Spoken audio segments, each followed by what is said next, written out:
We're live. And it's live. Hi everyone, welcome to AtHomeCrypto. We're trying out a live video for YouTube.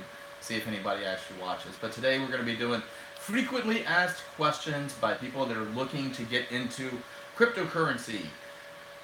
Okay, so the first question by far that I get asked the most is, what coins should I buy? What coin should I buy? What coin should I mine?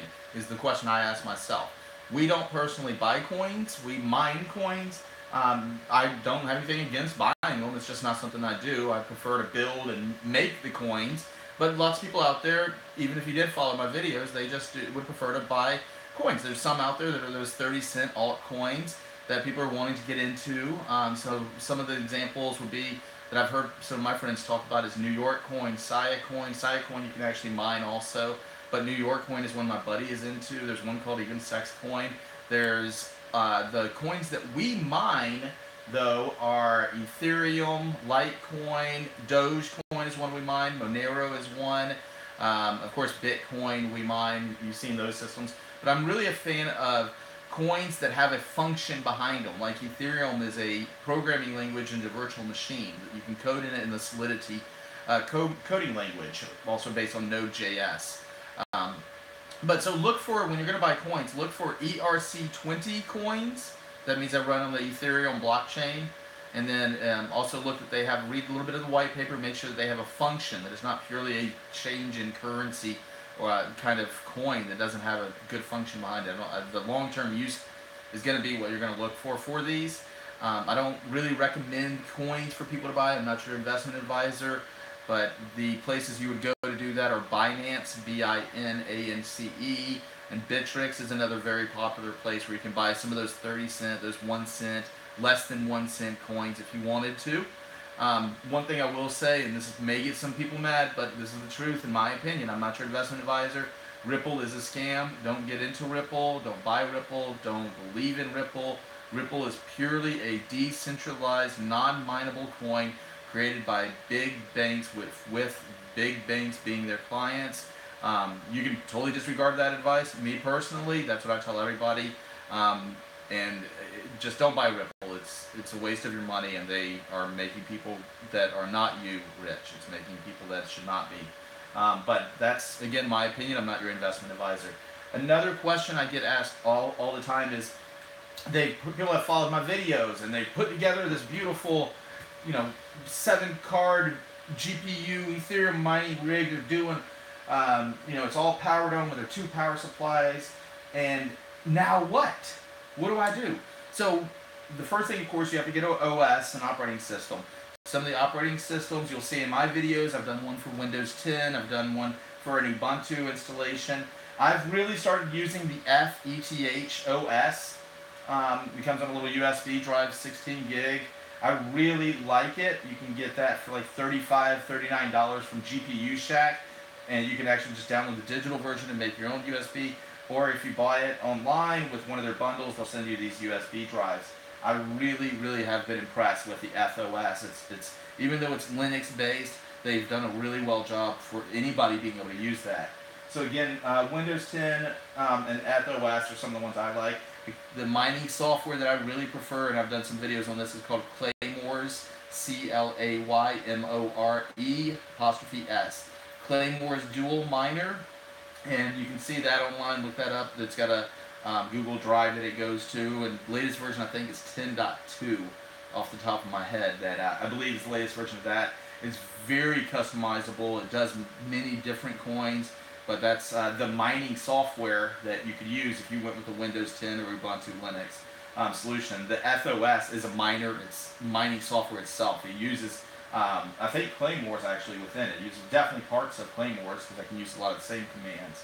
One of the other questions I get asked often is, which mining pool services do I use and how do I log in and join? Okay, so this is going to be a little technical, but the first thing you need to do is go to a place called My Ether Wallet, and from there you'll download a Mist client for your Chrome browser, and then it'll allow you to create an Ethereum wallet. Okay.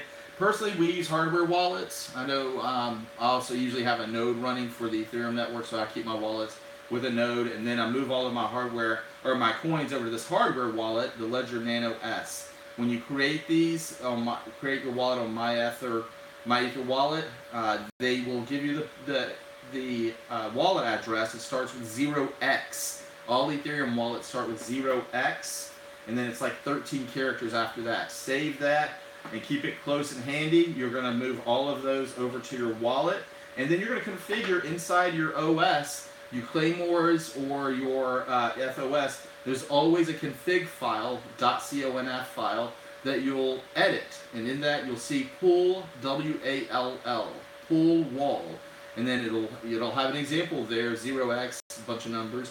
Change that in your config file, 0x. So that's in your config file that you would do that. For Windows 10, you just right click and edit it. For FOS or Claymores, if you're using Ubuntu, you can run Nano editing tool, and then you can edit it in there. Okay, and then as far as the pool services, you have to think of what pool you're going to want to join. We do EtherMine, I believe is off the top of my head, one we do. And then we also do etherpool.us. In the Claymores or in the FOS, they have some different examples of the pools you can do.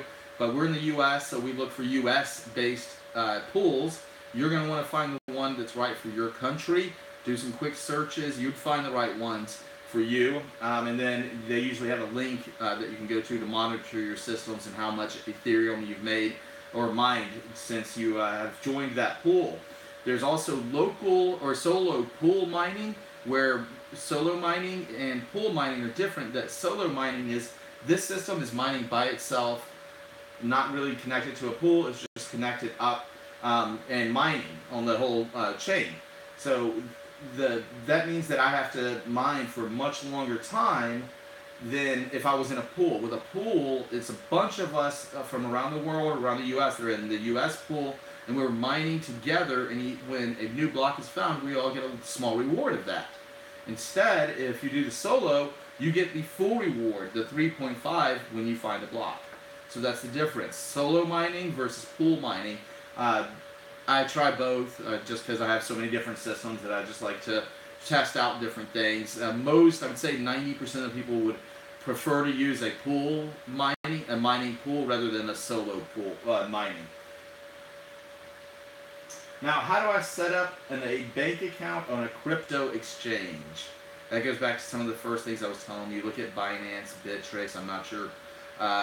Investment Advisor, there's enough information out there. But again, the best way, I don't ever recommend, don't put and leave your coins or your US dollar or your fiat currency, don't leave it up on an exchange. There's horror stories of places. I think one happened recently where they just shut down the exchange. It took everybody's money, took everybody's coins. When you hear about the largest Bitcoin theft in history, that was called Mt. Gox. And that was actually an exchange that was hacked, basically. And the people from Mt. Gox actually now work for Ripple. Little throwback there. But that was an exchange. The Bitcoin blockchain network wasn't hacked. It was the exchange Mt. Gox. And again, this is a hardware wallet. If you're in it for the long term, get one of these. They're about $100 to $150, depending on where you buy them in the U.S. Right now, you can only buy them online. But I go to Ledger, the official website, and buy from them directly. And that's what I do, but that's because I plan to hold mine for a very long time. We don't move our coins. But if you do move your coins onto an exchange, try to get your money off, try to get those moved off fairly quickly, because those exchanges can be shut down at any time. Okay, that's all the questions that I usually get asked often. One other side note, and it's not really a question, but I want to remind everybody again, this is an electrostatic discharge bracelet. Get one. If you're building these Ethereum rigs, if you're working with electronics, get one of these. It just connects to your wrist like this. Okay, you can connect the other end to something electric, like that, or sorry, not electric, but something metal. You can connect it to something here. But then as you're working on your system, you aren't going to set a static charge on the board where you mess up, like you just short-circuited a circuit or the RAM or the CPU. This ensures you don't. This is one of the smartest investments that you will have if you're building these Ethereum rigs. Okay, well, I hope that helped everyone out there. Again, that was the frequently asked questions that I'm asked a lot about. Um, oh, actually, one other quick one that I get asked a lot about is NVIDIA versus AMD cards. Let me step out real quick. I'm going to grab you an examples of what I'm talking about.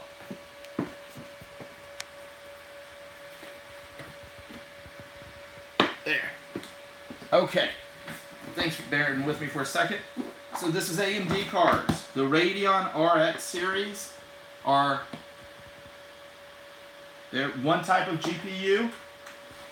And then you also have the NVIDIA cards. That's another GPU. And GPUs are these up here. And we have connection via the USB to the PCIe risers there. Okay. So what's the difference? The main difference between these two, your AMDs are moddable. You can mod the BIOS on these. They usually have a little clip on the top near the PCIe power.